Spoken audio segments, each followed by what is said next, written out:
আমার কোশ্চেন না, একটা রিকোয়েস্ট আর কি। রিকোয়েস্টটা হচ্ছে এখানে সবার কাছে যারা আমার থেকে সিনিয়র আর কি। বিষয়টা হচ্ছে এরকম যে আমরা আমরা আমার জেনারেশনের মানুষ, আমরা ওয়ার্ড নিয়ে অনেক বেশি সিরিয়াস।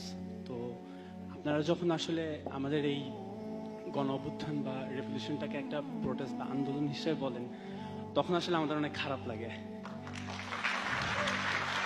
তো প্লিজ, এটা এটা আসলে কোনো আন্দোলন ছিল না, এটা আমাদের কাছে একটা বিপ্লব ছিল।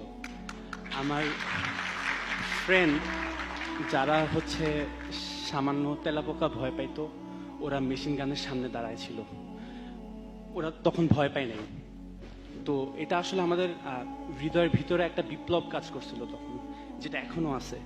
তো এই জন্য যখন আর কি আমরা দেখি যে শুনি, যখন কেউ আমাদের এই বিপ্লব, এই গণ অভ্যুত্থানকে আসলে জাস্ট সামান্য আন্দোলন বলে, তখন খারাপ লাগে। এই জন্য এটা একটু প্লিজ কনসিডার করবেন।